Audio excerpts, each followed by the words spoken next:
and welcome to another episode of Leisurely Baatein. My guest today is Uma Raghuraman, a renowned food expert and social media influencer. She is also the winner of Netflix My Chef's Table contest. Uma, welcome to Leisurely Baatein. How are you doing? I'm good, Shubhadeep. Thank you so much for having me.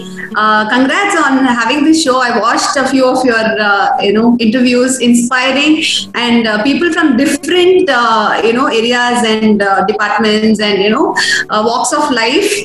So inspiring. I'm so happy to be part of this. Thank you. Thank you so much, Uma. I mean, I think the whole idea is there's so much of inspiration all around us. And often, we walk past those inspirations without even acknowledging them. So the attempt is all about bringing those extraordinary stories of ordinary people who live around us. So, but thank you so much for the inspiration. Congrats and great actually that you're doing this. Thank you so much. Uma, the first question which I have for you is what was for lunch today? Okay, today again there's an experimental dish always happening in my kitchen. So I don't even know how to tell the name because it's not been named yet. So I had a mixed vegetables today. So colored bell peppers, there was broccoli. So I made I wanted to make a gratin, but then wanted to make a pasta sauce, but ended up as a mixed vegetable. You can call it sabzi, you can call it thoran, you can call it anything. So I made that one, and then there was barfali. Wow. And a little bit of grated coconut. So I made a regular sabzi with that, some rice and dal. Wow, wonderful. Simple lunch. Absolutely. And look forward if you got some pictures on the Facebook, and we'll certainly add them for our viewers to have a look at it, those mouth-watering dishes. So yeah, sure. I'll send you a few across so that you can share it. Absolutely. Uma, the first question which I have for you is, apart from the food, what you cooked today, is what inspired a mom and a teacher to begin her journey towards becoming such a successful master chef mom? Okay, actually, nothing was planned, and it has not happened overnight. Right. So I'm 46. So it's been a 25-year journey. So this started around after I got married, to be precise. Till that time, I don't think I was really into cooking, though I was into eating. So it has been I got married to Raghu, who's a foodie. Mm-hmm. And then my children, who are again fussy eaters. Uh-huh. So one thing was, as a newly married, I always wanted to impress him. So I was because he used to like going out eating, Right. So we used to visit a lot of restaurants, mm-hmm. and I got introduced to a lot of new cuisines because born brought up in Chennai and haven't traveled much. So outside that, that place, I was not aware of other, that exposure is not there. Like today, how social media has brought the world, in one platform. Those days it was not there. So for me, it was like big exploration. Right. Wow, there's so much and he likes it so much. So why not try it? Right. So my, little experiment started there. Right. And it continued. Continued, and the best thing was I always felt very happy when a new experiment is successful, and the compliments I used to get. But some days it's not always compliments. Of course, there are some dishes he'll say, "Make it next year." It was nice, but I think we'll have it next year again. That is an indication that it was not so great. Nice one. So it's these little things, and I found that made me happy. Right. It made me happy. It was a completely new world, and somewhere I think I was a little creative, and that little some creative thing in this in the form of cooking made me very happy. Right. Yeah, and it was something new every day. So when you do something new every day, it keeps you refreshed. It keeps you, happy. Absolutely. And I understand that you started your career as a teacher, and what your journey and inventing the master chef in the mom in you. Obviously, would like to understand that journey, because being a full-time teacher, it also is, it's not that easy. It's a lot of hard work. And then obviously when you come in, and today when you're such a successful social media influencer, I would like to, understand that journey for both me and my viewers. That the genesis of where the mom and a teacher transformed into master chef. Yeah, actually, Shubdeep, I'm not very comfortable with the word influencer, because it's nice to influence people in a good way, but sometimes people say it's been misinterpreted. So I like to say that I'm a mom who loves to cook, and I'm a food blogger. I like to blog and share recipes. Right. Yeah, I think influencer is something, it's just a term which people do share because maybe I work with brands, but then, So in that way, you were asking, I lost my train of thought. I mean, the question is like, what, transpired, what inspired you, just to, from a cooking, You were talking about. Yeah, and then taking that up and, going into the social media, your Instagram, and the whole brand of that MasterChef mom, from Uma, from wife who cook for her husband and her children, to become like, a name in the blogging world, and obviously like, the birth of that MasterChef in a mom.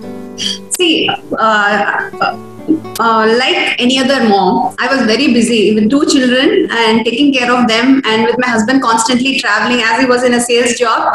It required 5 days of travel. So I was completely in a new place. Like we moved from Bangalore to Gurgaon. Again, we were moving back to Bangalore. So there was a lot of movement happening, and he was constantly traveling. So my full-time job was to take care of the children. But always I like to teach. I like to share and I like to teach. I like to be with children. So what I used to do when my children were small, this is in way back in 2004, 2003, 2004, I always used to teach. Like it was not full time. So when my children used to go to school, I used to do this honorary work of going to the nearby, school, which was run for this underprivileged children. So I used to go and teach for them. So it kept me very satisfied that I'm doing something. Sometimes it gets monotonous just to take care of children, cook, and this gave me that satisfaction. So I continued this for many years.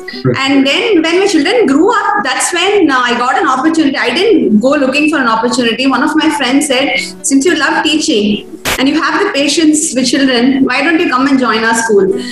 Again, I joined as a kindergarten teacher because I love being with small children. So it was like, they are absolutely wonderful, non-judgmental, and absolutely amazing. So I love being with children. So that's when that happened. So that was around 2010, 2011, for 4 years full time. But till that time, I was working this way, spending 3 to 4 hours a day and doing it voluntarily. So I love to teach, and the cooking always happened. That didn't stop. See, packing lunch boxes. Like this is something I tell how that name came and how I started my blog. That again is because of my children. Like we moved. Our moving from one place to another played a big part. Since I was born, brought up, both of us are from the south. For us, our food is basically regular things. We love rasam, we love curd rice. Our lunch boxes used to be more rice oriented, like a lemon rice or a tamarind rice, and idli or a dosa. And on special occasions, on special days, birthdays, we used to have puri and aloo. Those were like, real treats. Sure. But for my children, they are exposed to all this new malls which had these food courts. Right. The new concept of food courts came in 2000s, early 2000s. Right.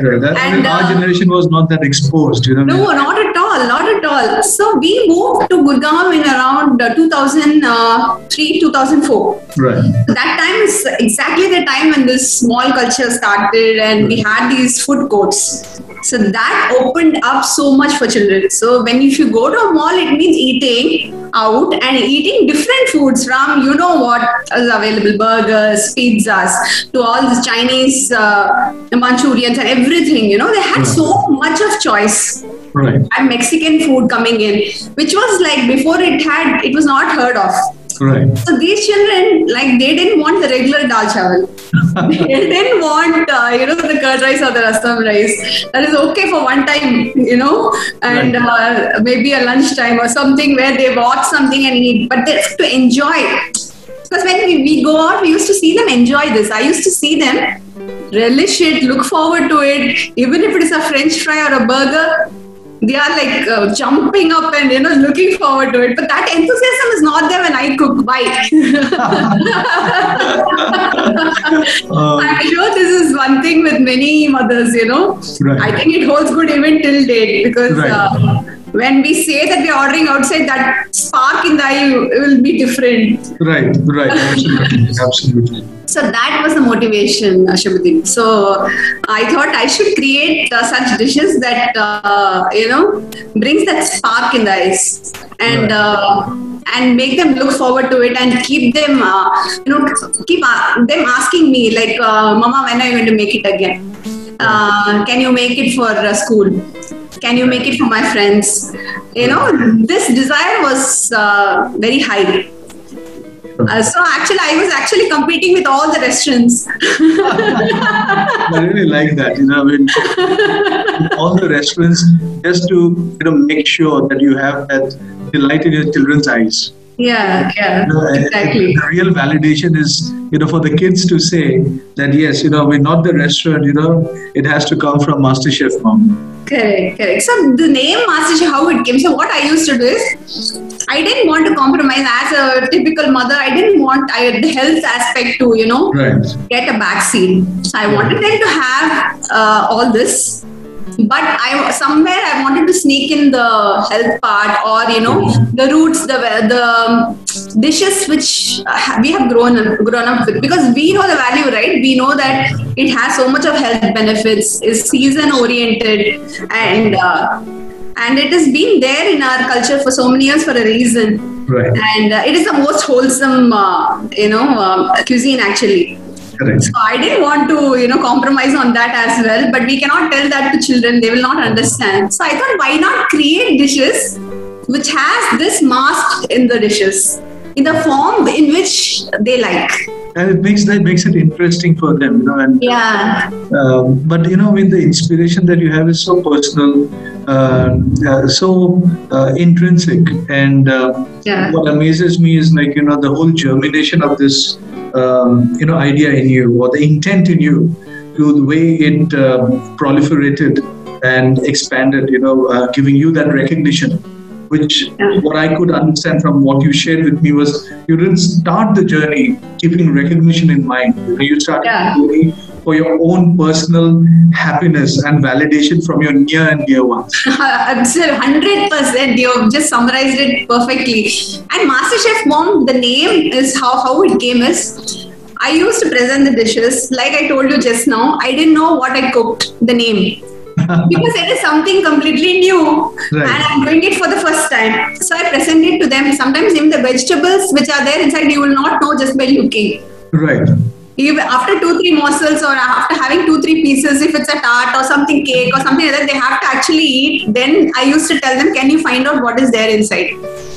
Can you tell me what are the ingredients inside? I used to ask them. So and the presentation will be different, and that is the reason my daughter and my son used to call me MasterChef Mom, MCM. They used to call me, because something I'll do, I'll bring and present them like this, and my daughter used to see MasterChef that time. Right. She was a big fan. I think that was the time when season 1 had come. Mhm. So she was the one who used to call me like that. Right. And when I decided to start a blog, we thought, why not use the same name? What a wonderful reason, for choosing, the name. And that itself, I think, to me, it sounds like the biggest award a mom can ever get. That validation. Absolutely, yeah. Even today, I look forward to that, because they are like food critics.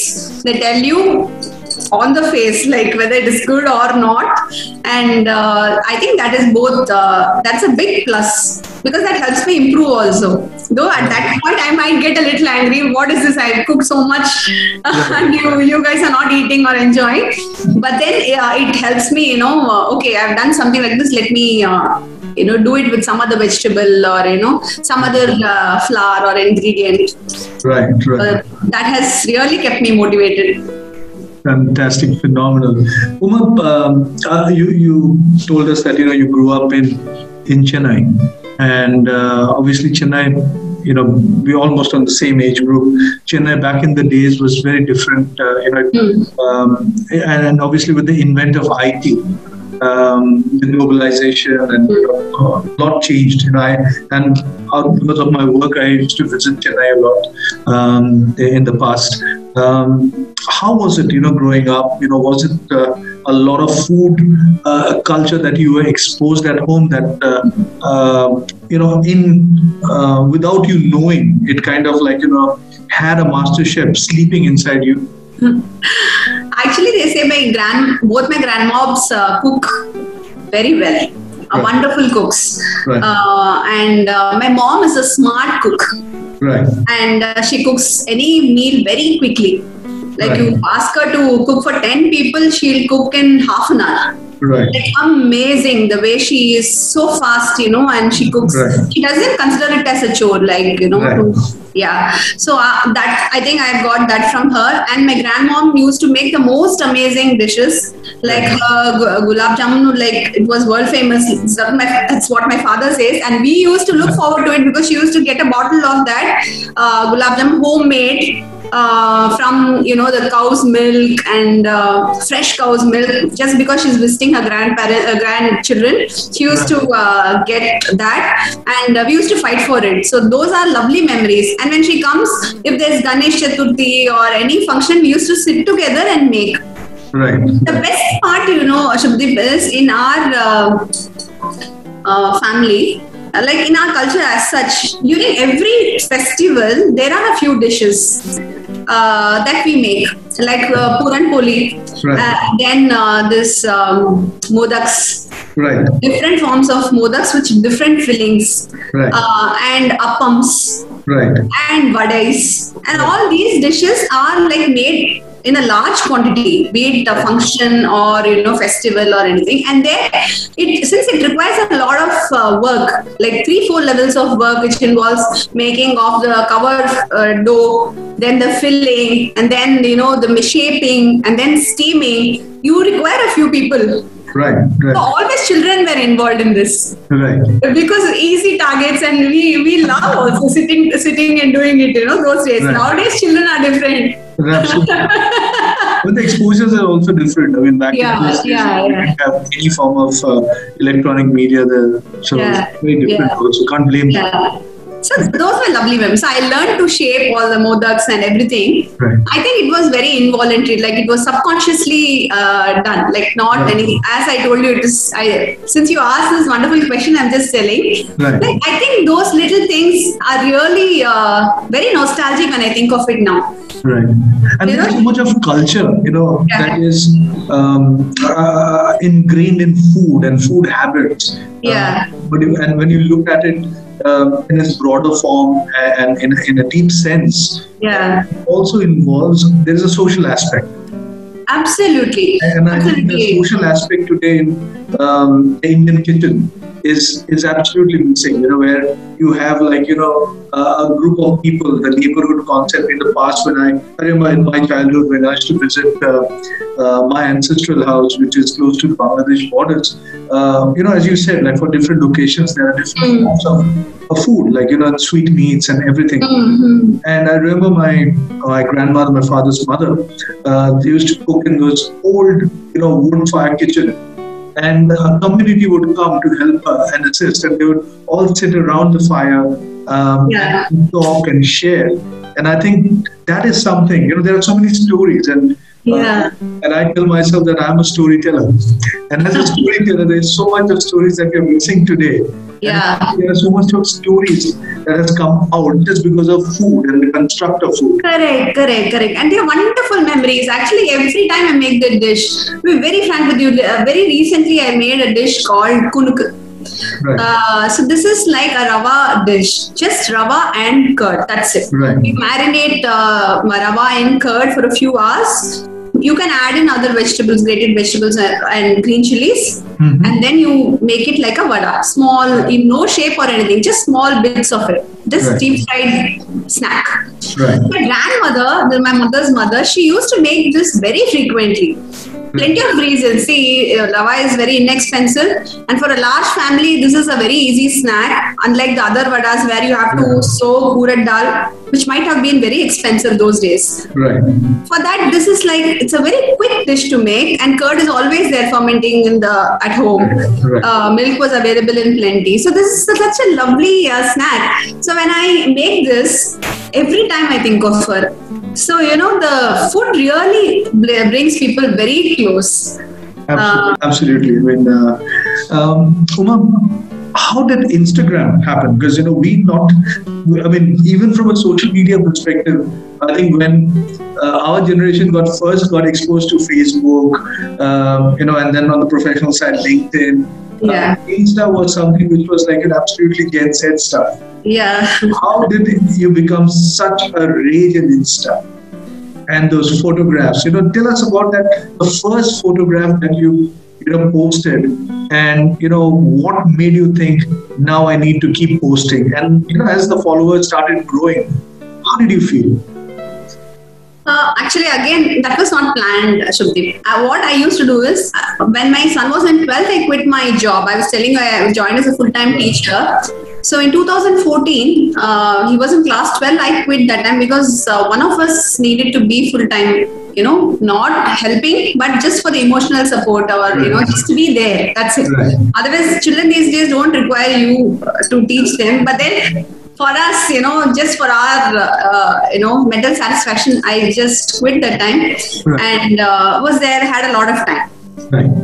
I was cooking anyways, and that time again I have to credit my husband Raghu for this because he gifted me an iPad for my birthday that year.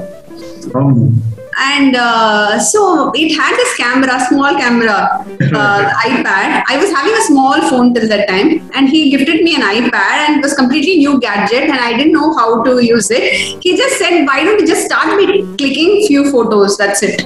See, it has a big screen and it has this camera. You can click. So it was very exciting.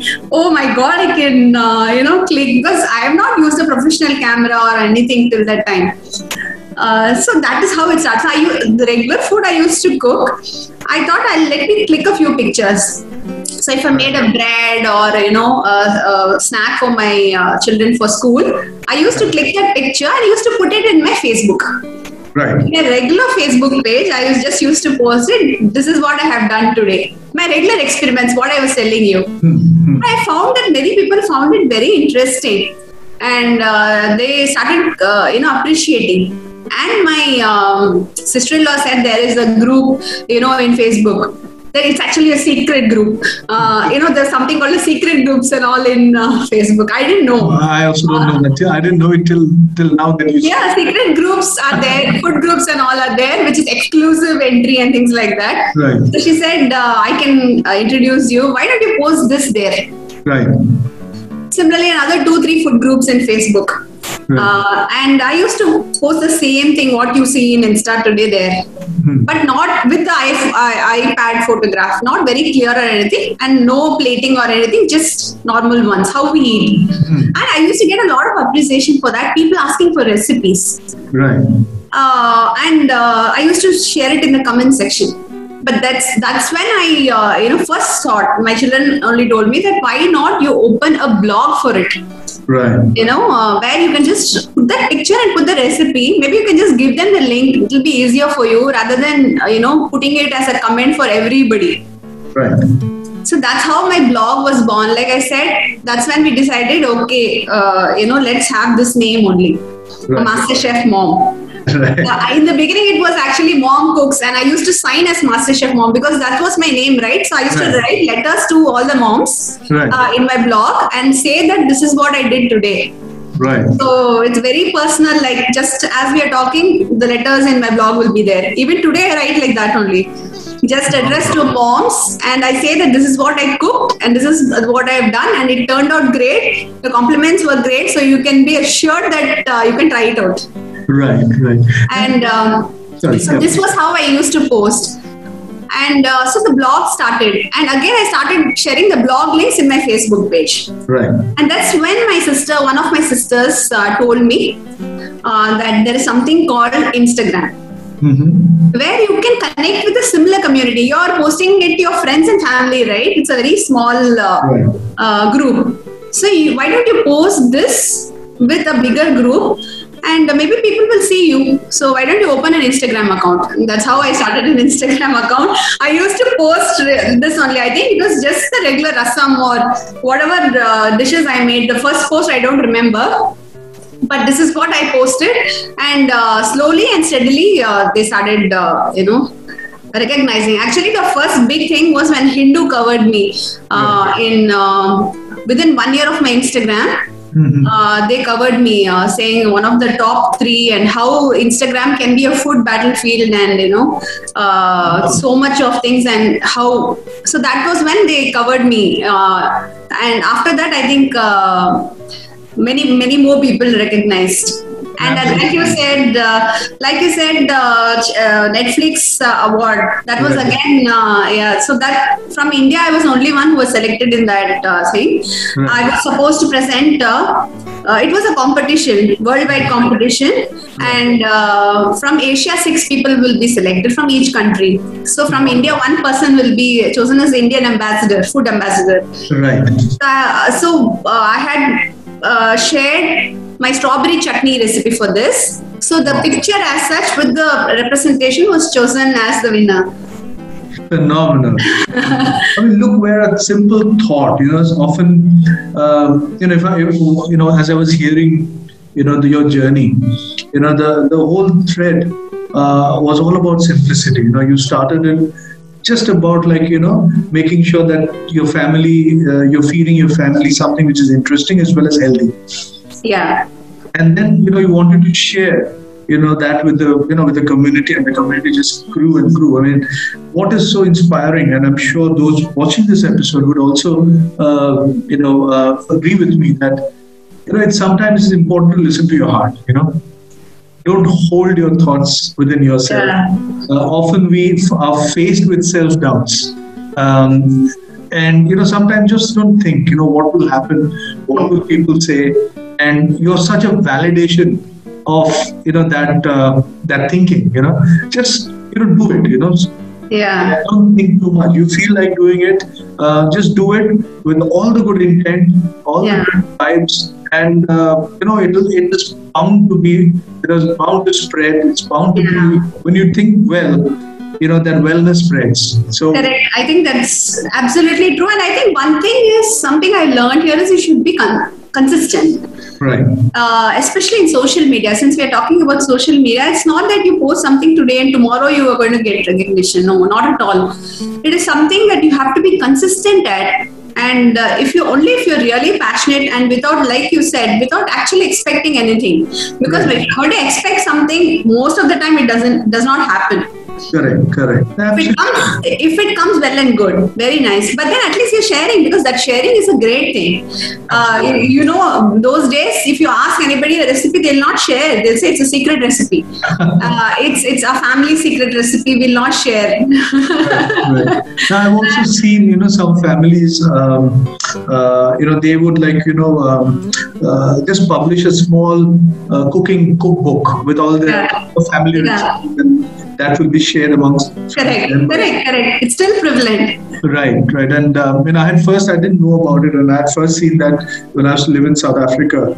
I saw it visiting one of my friend's house, and his wife, took out that book and said, all these recipes are like 3 or 4 generations old, and they were all written down in a book, and that book was getting in a very dilapidated condition. So they decided to make a print and share it with the family members. So I said, wonderful. I mean, that, to me, that was social, and the media of families sharing. Absolutely. More and more people are doing it now.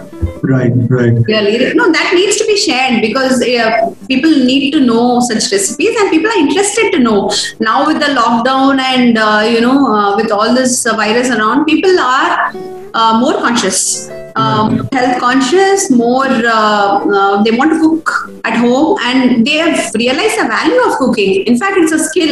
If you don't know cooking, in fact, you are it's an important life skill. So more and more people are interested. So when people are interested to learn, and the teacher in me always I want to share. And that's very evident from the videos, because I follow you, and I on Facebook as well as on your YouTube channel, and phenomenal growth, which is not easy across all the channels of your social handles. But what I was very, very amazed and impressed is the quality of your videos. And there's a lot of hard work. I know how, and it's for me, doing these interviews, it's much more simple to what you're doing. The preparation before you cook the food, while you're cooking, and then, presenting it. How do you get that energy? It's contagious. Yeah, definitely. Actually, it's like scaling up. Because taking pictures, first step was like I shared with you, taking a picture itself was a big learning from me. From the iPad to then I moved to different phones. Still I take picture in my phone. I'm very comfortable in taking picture in my phone. So all my pictures and videos are taken from my phone only. But what I try and do is how can you make the viewer taste your food? Right. How can they feel what I am feeling? Wow. I feel so much about that food, like the color. Look at the color. It looks so beautiful. Look at the texture. How will you feel it if I'm not going to present it nicely? Or present it as is. If you see my pictures, they are as is. They are real. They are not Photoshop. They are not, no filters. No filters at all. But how can I present them real? Like you are there in my kitchen, and you're watching me do it, and you're seeing the final product, and you feel tempted to cook. So that should be the feeling for my viewer to feel when they watch my videos. Yes, this looks yummy. This is an honest attempt, and this is an honest feedback of the dish. So let me try it. And like you said, yes, lot of work. So from initially blogging itself takes a long time, just for stepwise pictures. I don't know whether you visited my blog, MasterChef Mom. Yes, I did. Yeah, so there are 1,000+ recipes. So if you see from the beginning, the picture, the quality. And it's all categorized also. Nothing. It's just like my shelf. It needs cleaning. That also needs a little bit of arranging and things like that. But since I'm doing everything on my own and I am a little technologically challenged, so I try and do as much as I can without putting too much pressure on myself as such. So that needs a lot of work. But the recipes are all, you can try out those recipes. Like if you search, you can try out those recipes. So the pictures, again, it's been a learning curve for me. So how I take pictures, only practice. So there are around 70,000-80,000 pictures which I have taken so far, maybe more. So every day I try and take at least 150 pictures every day. Every day, Every day. So until I am satisfied that yes, it represents, it looks nice. And this is exactly the color of the dishes and this is nice. Till that time I take. And for that sometimes it's very tiring because I would have cooked for 2 hours, 2.5 hours. From nowadays we don't have help also because of the virus. We do everything from scratch. I do everything. Otherwise I used to have a person who used to help cut my vegetables. Right. But now Raghu helps me. But otherwise it's between us. Right. So, I've seen those videos. What? I mean, there's so much of food history also you bring into those recipes. Yeah. And then, there is that conversation that happens between you and Raghu. There's a team. And, there's a lot of planning that goes behind it. So, I wanted to, congratulate you on, putting in so much of hard work, because it's not just like, preparing the food and putting the camera.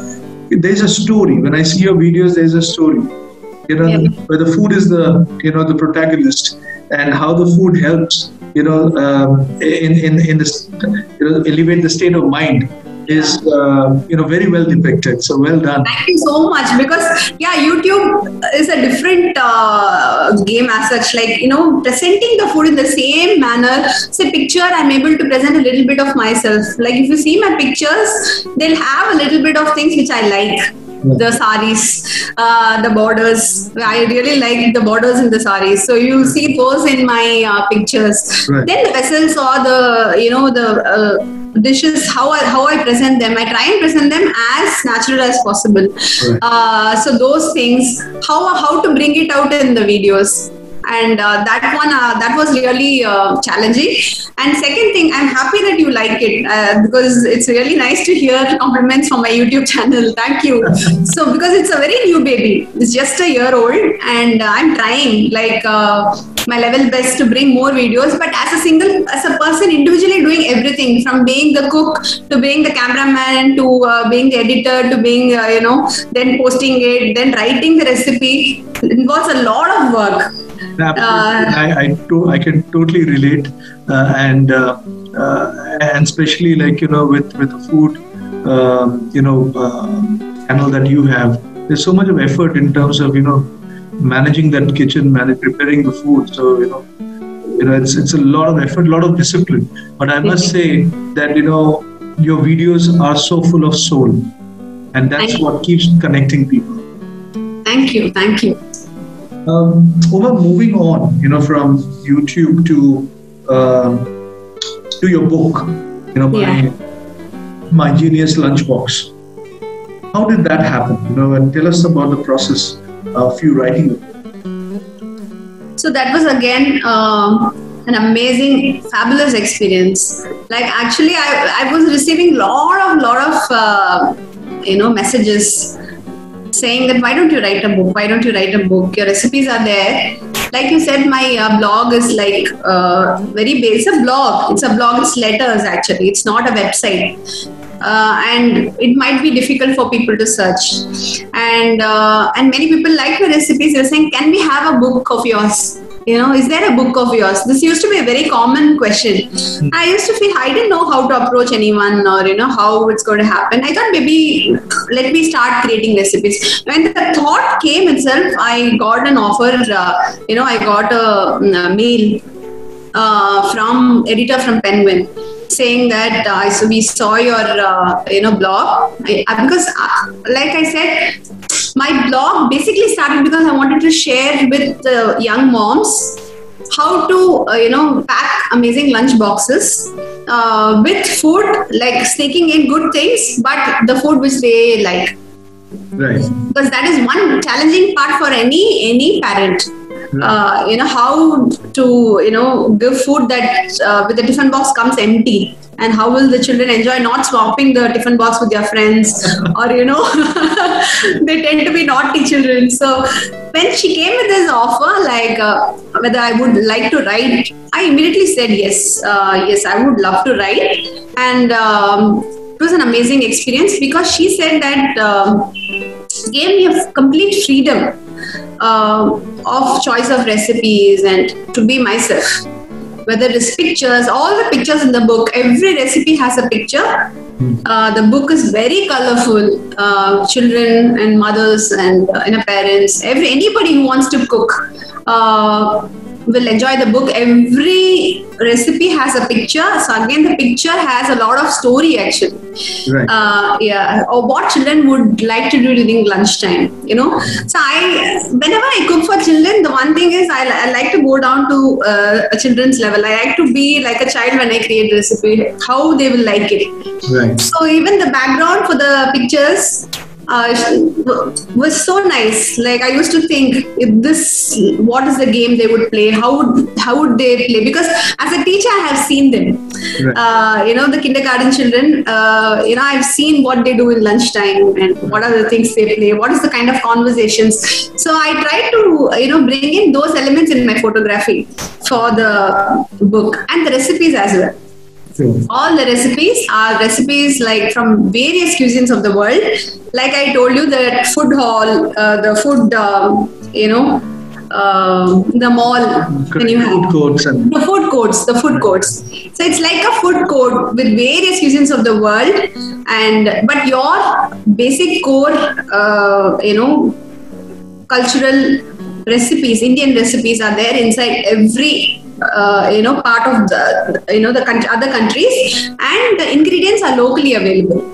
It's not that for a baking recipe you need to get ingredients which are not available or are expensive. Right. Basic recipes, basic ingredients which are there at home, but can be made quickly within 30 minutes. So every recipe, because in the morning time when you prepare lunch, you don't have much time. Because one, you have to get up early. You have to wake them up. You have to get them ready. Also make this lunchbox, which is yummy. So many recipes are there where we can use leftovers, smartly. And then, the recipes are there which you can make the previous day and keep. Right. Like those cookies or little bakes or, tarts, which can be made previous night itself. And even otherwise, within 30 minutes.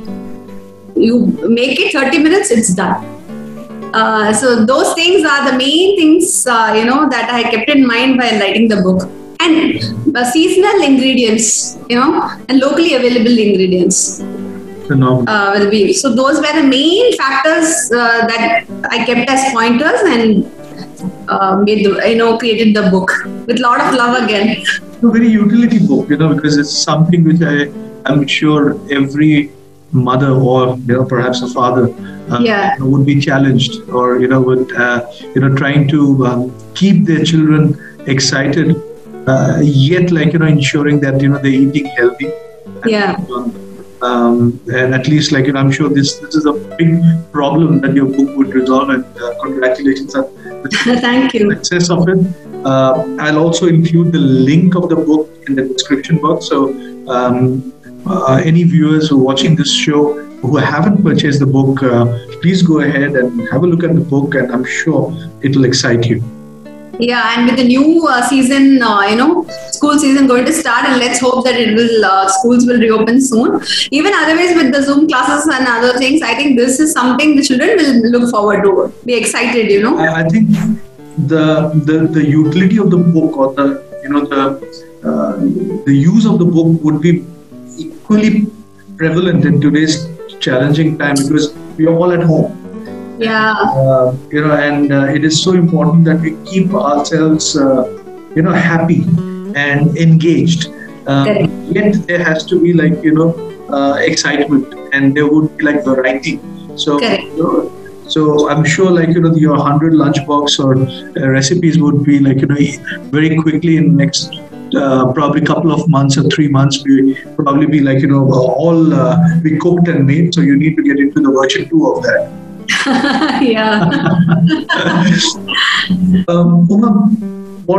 There's so much of success, that we hear, from a simple journey to where, it kind of proliferated, it expanded. But I'm sure, it was not everything was easy. Managing, balancing the home front, the kids, your blog, your other professional commitments. The question I have is, how did you handle failures? Hmm. Okay, that's a deep question. So, failures we face actually on a daily basis. Without failures, I don't think anybody can succeed. Of course, in social media, especially, we do not want to share much of the failures because sometimes people look up to you for inspiration, and this might be demotivating. But of course, without failures, there is no success. And not to sound cliched, of course, success is sweeter when you have seen the failure, because every failure teaches you something. Right. Okay, if you failed at something, that means you have gone wrong somewhere. So what have I gone wrong? Of course, initial reaction, I would say, reasoning comes later.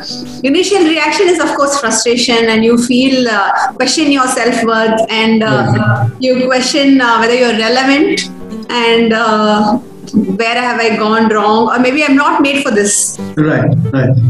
Maybe this is not my passion, or maybe this is not my niche, or this is not what I am meant to do. So these things I can cross everybody's mind at the slightest I think failure, and we are all scared of it also, because we don't want to face failure at the end of the day. We all want to succeed. I think that is one thing.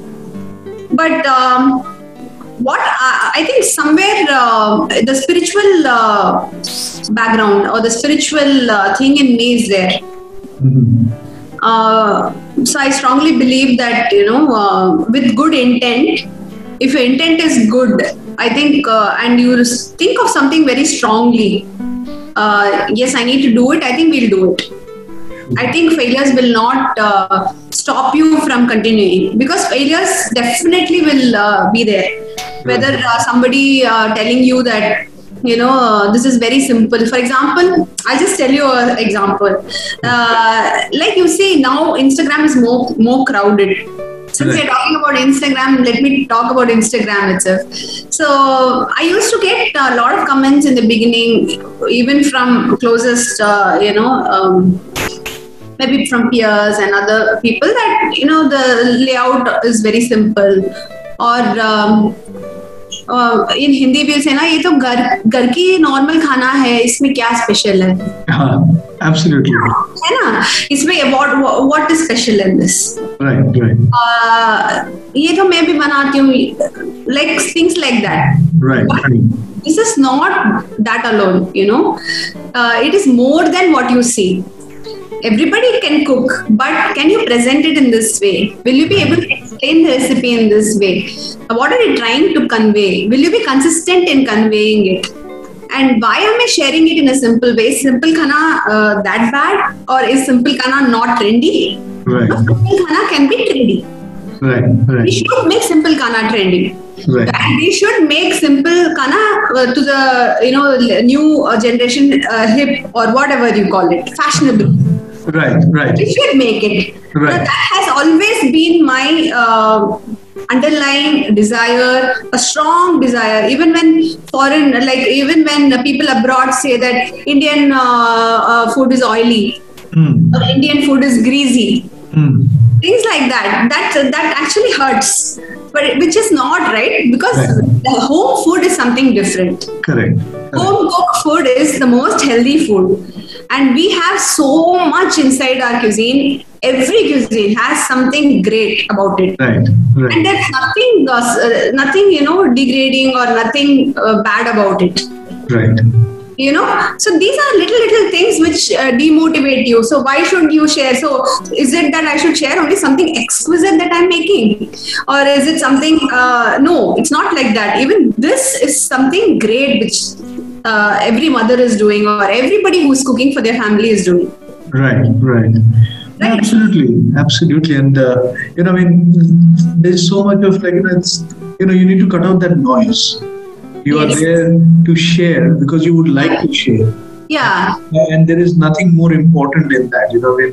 Correct. Why worry about the outcome? You see people appreciating you. I also get a lot of feedback like this. a lot of feedback like this. Why such simple plate is used? Why not use porcelain, or why not use expensive stuff? Why not? Why are you using the saris? Why not use your? But there are some boards where I draw. Right. I do. You can see that I do my own boards where I draw, because I let my creativity flow so that the food is more personalized and is there. And that art is there in every home. If you go to any home, you can see little bit of art in the walls of the homes, in the tables, everywhere. There is a lot of art. Right. So those things not everybody appreciates, but for a person who just sees, they will only see the surface. They can only see she gets a lot of appreciation, but there are a lot of trolls. There are a lot of people messaging you, a lot of people telling you that you can do better, or you can do something like this or that, or comparing you to others. I think somewhere you have to be very, very true to yourself or strong. Yeah, there will be such things, but then have conviction that this you are doing the right thing. Right. And not sometimes more than the quantity. I think quality is more important, because people who really follow you for what you are, they will stick with you. Right. Because they are following you for what you are, not something they want you to be. No, you cannot be what you are not. And as I said, like there is a soul in everything. Correct. And everybody has their own unique way of expressing. Correct. And my view is we connect more with people. We feel there is genuinity, and I think that is very, very important. And that's what I understand from what you have been able to achieve so successfully. Yeah, thank you. But still, it's a work in progress. Lots more to do, and like you said, you think of something, but you have to give everything time. Everything does not happen overnight. Right. It has taken, like I said, 25 years, and the first 20 years, first 15, 16 years, you don't know me. I was working still, but it has taken so many years. Right. But you just have to be consistent. That's it. And those dots, when it will become a line, we don't know. But just have to keep putting those dots. Very, very powerful, words that you mentioned. Putting those dots, and you don't know when they would make a line. I think I'll forever remember this. And thank you. Your volume has. I'm not able to hear. Can you hear me now? Can you hear me now? Yeah. I think I was speaking a little slowly.